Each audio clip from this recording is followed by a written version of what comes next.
Hello crafty friends, Amanda here with Crafting with Amanda, and today is another heritage photo that I found. And this is a photo, my mom is the young girl in the photo and her parents are along the right hand edge, with my granddad being in the white shirt and tie, or the lighter colored shirt. I guess I don't know that it's white.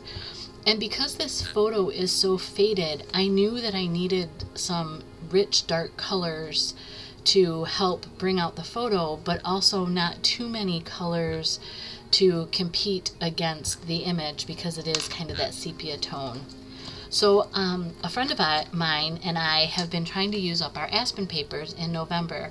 It turns out that neither one of us succeeded in that goal. She actually found another 9 sheets in her collection. So we are continuing using up Aspen as we go through December. So you are going to see lots of this paper pack. And I'm showing you here that I went with an old stamp set and had done a Shining Moments title. This is going to be my title image. And I had done it on white. Well, then I realized that with the softness of this, I'm going to use Colonial White as my soft color. And that's also a retired color. French Vanilla would have worked as well, but I have lots of Colonial White, so I'm just using that up. And I'm trying to figure out, again, how I can add some interest to this layout without overwhelming the photos. And it's funny, I don't know that I've mounted a photo like this before, at least consciously, with having an extra big photo mat, but I did it because A, the paper was already there and cut to this size, and B, I thought, oh, this would be great, I can journal right along the edge of this, and I knew this was a photo from New Jersey, and I thought I had all the information I needed for it, but I don't. But I will talk to my mom and hopefully gain some more insight to this and add it to this layout before it goes into an album. So once again, I'm just trying to audition different pieces along the back. I know that I'm going to do a frame in frame with the Colonial White background, and then I'm trying once again to make the photo the focus, and with it being so faded, I'm really trying to be conscious of that, if that makes any sense. And I don't have a lot of that Twilight with the snowflakes on it paper. I love that paper and I think it would work really well on this, but I have so little of it that I'm kind of hoarding it as I'm using up the rest of the paper so that I have it to mix in with some of the others. And I took that striped paper out, and as I did that, I'm like, oh, I'm kind of liking just the 3 squares going up the page. I need to highlight the photo element a little bit more, so I'm pulling in the back side of that snowflake paper, and I think this is the direction we're going to go in. I don't know what made me think to round the corners. I think some of it was the old pickup truck that I had stamped with the seasonal haul stamp and thin cut, because the old pickup trucks had those rounded fenders, and I don't know, it was one of those things that I needed to do rounded corners, and maybe that's a throwback to the heritage photo too, I don't know.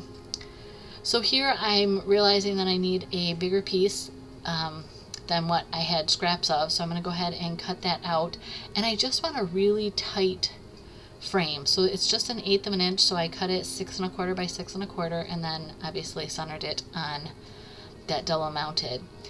And I had gone ahead and die cut some Christmas trees out of scraps of this Aspen paper, and then also out of the Glacier cardstock, and I did stamp with Glacier ink the coordinating Christmas tree stamp, and that's what's in the back of the pickup truck. And now you'll see I'm kind of, my goal here, and you'll have to let me know if I succeeded in it, I think it's fine, was to kind of create the feeling of going to a Christmas tree lot, or picking up a Christmas tree and taking it home. And so they were in New Jersey, kind of in the city, and I figured that's where they would have to go to get their Christmas tree. So that's what I'm doing. I'm also trying to make sure that I interspersed the pattern with the Glacier, and then I have the one that has the creme brulee, the back side of the striped paper in there. I had pulled out my film strip from the In Full Bloom card making stamp set and thin cut, and I love this. For my heritage albums, I feel like I need to include this on more and more pages. It's kind of a thread that keeps continuity going through the album, but it also, to me, speaks to nostalgia. In this digital age, you don't see those film strips anymore. And I'm going to go, I had attached everything else on the page, and if you see here, I did round the corners on the other squares, except for the photo square. I wanted that one to be different and draw your eye, and by not rounding the corners, it kind of draws you there. I have all of these snowflakes that I've gotten out of my embellishment box, and I had done some in vellum, and these, the ones that you see that are veins, are actually veins from the Simple Leaves stamp set and thin cut that were in the last catalog, and I still think they're available if you want. But Julie Scott showed us in Twisted Sister in September that she made a snowflake out of, or maybe it was October, excuse me, but she made a snowflake out of the veins of the leaves from that thin cut. I absolutely love that, and I'm running with it. So I don't end up using any of that particular snowflake on this card, or on this project I should say, but I've used it on other cards and other projects and done layered snowflakes with it, and absolutely it just elevates, and you can cut those in all different colors, not even just in vellum. I chose to only use the vellum on this, again, because I want that softness, nothing real harsh, nothing real glaring. I had thought about doing some shimmer brush on this page, but I even decided against that just because this photo is so washed out, and I feel like as I'm editing this video and I'm seeing the photo, and when I look at the layout in real life, I did a good job highlighting the photo and making sure that the photo can get as much interest drawn to it as possible. Because when I first saw it, I was like, oh, I can't even scrapbook with this, it's so faded. But by choosing the right papers and highlighting and keeping the embellishments, if you notice, my embellishments are further away from the photo, other than kind of the vellum and the trees along the one side, but those also have a barrier of the store shelf there.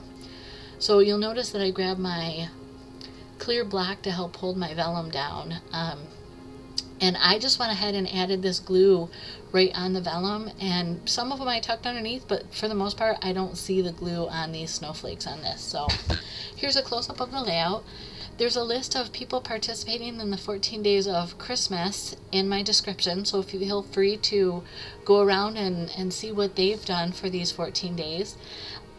If you want to connect with me on social media, this is where you can reach me. I do have a Facebook group. And also, Artwork from the Heart is a good place to find some inspiration. If you haven't subscribed to my channel, I invite you to do that now. Here's another video you may be interested in. Be kind to yourself. Blessings.